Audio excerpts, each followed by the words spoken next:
thine eyes, as the white sail dim lessens from thy view.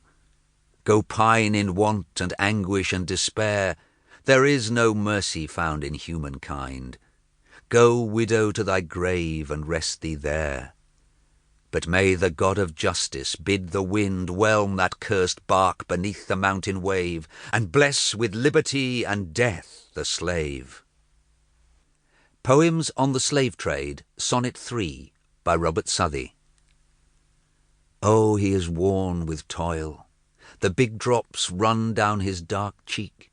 Hold, hold thy merciless hand, pale tyrant, for beneath thy hard command o'er-wearied nature sinks. The scorching sun, as pitiless as proud prosperity, darts on him his full beams. Gasping he lies, arraigning with his looks the patient skies, while that inhuman trader lifts on high the mangling scourge. O ye who at your ease sip the blood-sweetened beverage, thoughts like these haply ye scorn.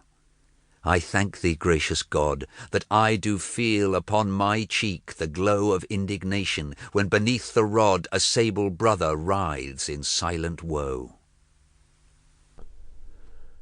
Poems on the Slave Trade, Sonnet 4, by Robert Southey.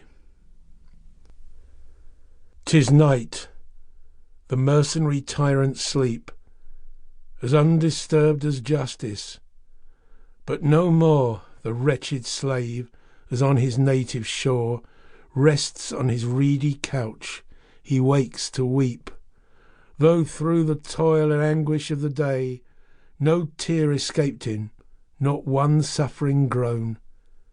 Beneath the twisted thong he weeps alone in bitterness, thinking that far away, though the gay negroes join the midnight song, though merriment resounds on Niger's shore, she whom he loves far from the cheerful throng stands sad and gazes from her lowly door, with dim-grown eye, silent and woe-begone, and weeps for him who will return no more.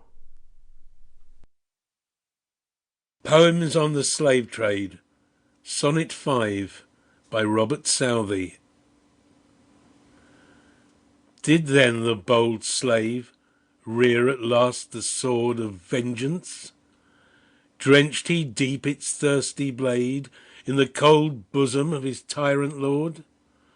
Oh, who shall blame him?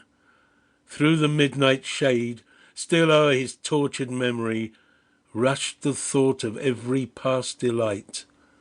His native grove, friendship's best joys, and liberty and love, all lost forever.